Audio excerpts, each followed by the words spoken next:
Good morning and welcome to the channel. Today we're going to be talking about the R5 and the R5 Mk2. Let's go! As I said in the intro, we're going to be talking about the R5 and the R5 Mk2. I've had the R5 Mark 1, I'm just going to call them the R5 II and the R5. I'm just trying not the Mark 2, Mark 3, blah blah blah blah. I'm just going to go straight into it. So I've had the R5 and the R5C, which I'm filming on at the moment, for a couple of years now with work. And if you guessed that I was going to be reviewing the R5 II in my last video where I reviewed a 50mm lens and you had to guess what I was going to review, I'll link that up here, then congratulations, well done, you win yesterday off. So we're going to go into some short, sharp little review. I haven't had a chance to get out and about. I've literally just got it out of the box now and set up some of the menus and it's on the Christmas period at the moment and my kids are off. It's just not workable to get out and about at the moment, I'm afraid. So we're just going to go straight into some of the facts and figures between the two, and if you should switch between the R5 and the R5 II. Or if you've got an R6 and you want to upgrade to an R5. And well, in comparison to how good the camera is compared to the R6, the R5 original one is pretty good. I actually haven't seen the specs for the R5. Nope. Oh my god. R6 Mark III? That's a new one out, isn't it? I think. From what I understand, that's a pretty good camera for how lower spec it is compared to the R5 II. Anyway, enough waffle. I'm just going to read off a couple of different things that I've got off the tinterwebs. Some little facts and figures, nothing too crazy. So we're just going to go straight into it. They both have a 45 megapixel sensor, but the R5 II has a newer backlit stacked sensor. How that differs, I have no idea, but they're both 45 megapixels and they both produce really good stills capability. Still on the stills, because as you know or you may not know, I mainly do video, but still on the stills, the R5 original does 20 frames a second stills and the R5 II does 30 frames a second stills. Both obviously mirrorless, so both have the option of mechanical shutter and silent electronic shutter. They both have IBIS, which is in-body image stabilization, so basically the sensor, the actual sensor is stabilized and not just having a lens. But I've been told that the R5 II has got rid of the wobble, so what you'd have on the R5 1 is some jello, if you want to call it that, as Americans would call it, jello, some wobbling. It's a bit like warp stabilizer on Premiere Pro on the edges. Battery change. I'm currently charging. I'll try and lift it up at the moment without smashing everything off. Sorry for the mess today. You can't really see that at the moment. Let's get it in front of my face. It's not going to work. But I've got a new battery called the LPE6P as opposed to the LPE6NH. Different battery chemistry, one's high voltage I believe, and if you have the new batteries for the R5 Mark II, then you can unlock more capabilities with slow motion, for example. Annoyingly, because it's with work at the moment, we've only got one of the new lot of batteries, which is a massive pain because I like to shoot 50 frames a second quite a lot when I'm doing motorsport stuff, so that's locked if you don't have the new batteries. What else have we got? So if you like to do 8K video, then happy days, but I've never even touched it. I've done it once, one clip, so it's telling a lie that I haven't touched it, but I've done one clip, and that was to film some flags miles away, and I literally just needed the reach for a 1080 output. But anyway, you can do 8K 30 frames a second, and on the Mark V oh my god, the R5 II, you can do 8K 60 frames. Body design, hard to do today because I don't have a what do you call it, a top down. I usually use my R5 here as a top down camera, but some of the body design, see if I can do it on my phone. Where's my phone? Gonna mess everywhere. Let's do this. Here we go. Let's move that out of the way. Look. So on the R5 you can see the off switch has been slightly changed to a photo video specific switch, and then over here you've actually got the on off switch. I like this because it's not too bad actually with these two. So this comment's going to be irrelevant, but the R5C that I've got, pain in the ass. When you went between video mode, it was like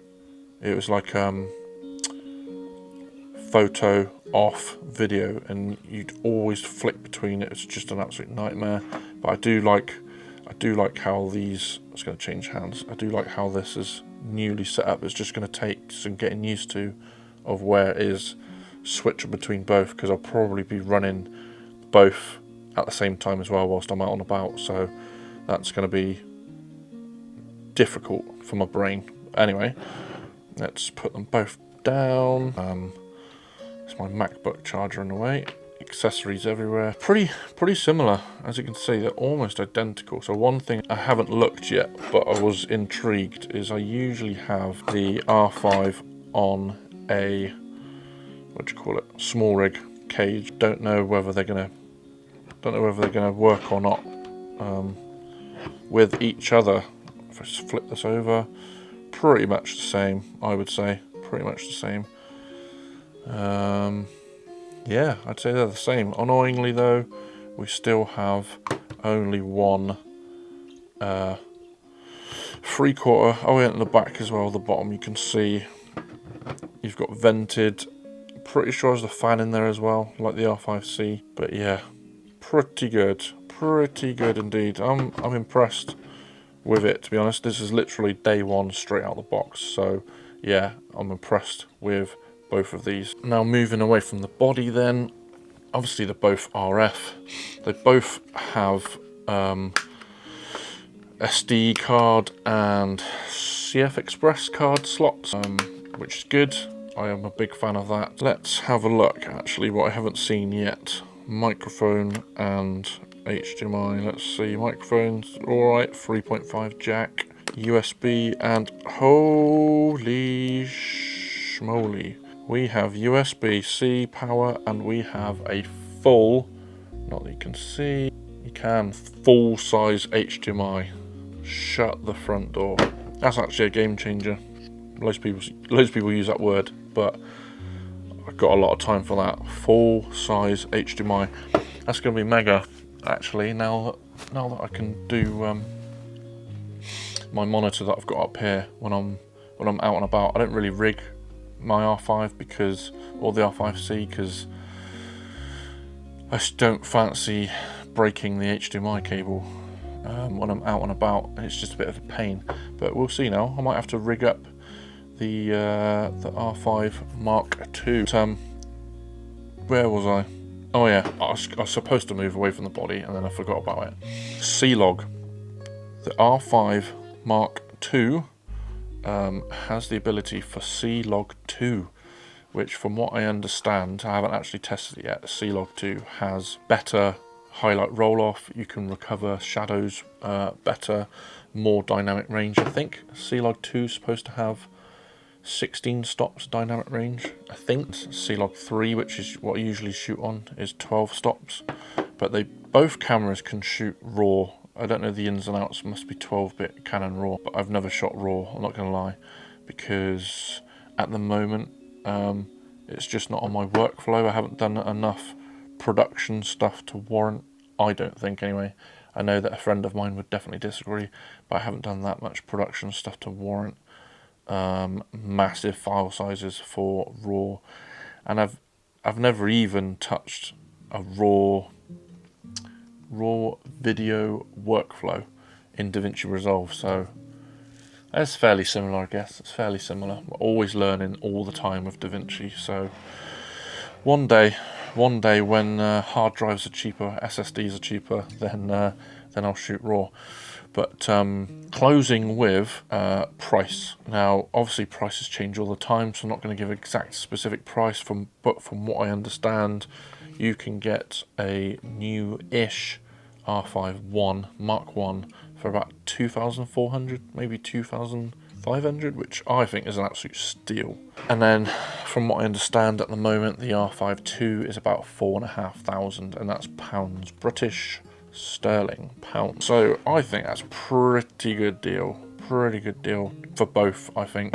But do your own research. Don't take this video as permanent information. That's the wrong word. Don't take this video as gospel. Basically, everyone should always do their own research and come to their own conclusion. But I am happy that I've got this camera, put it that way.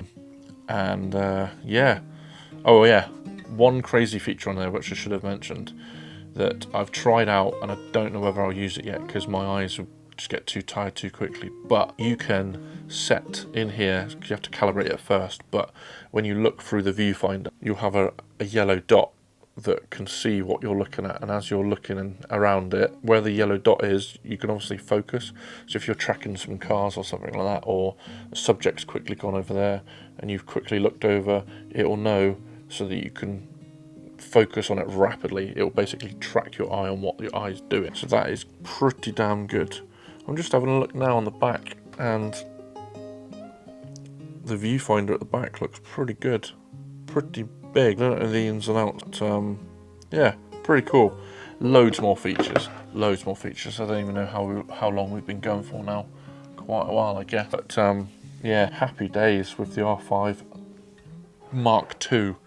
I thought I'd be able to get it out in a wanna towards the end of the video. But if you're in the market for a Canon R5 Mark II, let me know in the comments below. I'm also intrigued for the Canon C50 and the C80.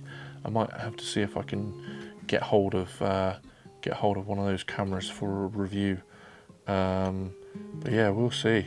We shall see. Look forward to that if I ever get hold of one. I'll have to get in touch with a friend of mine that's the Canon sales rep. Yeah, that'll be for another video. But, like I said, have a look at this video if you didn't see it before, with the Canon 50mm, which is here, the 50mm 1.2, which I did in my previous video, and then look forward to, if I can move it, if I can even lift this with one hand. It's like, apparently it's 5 odd kilos.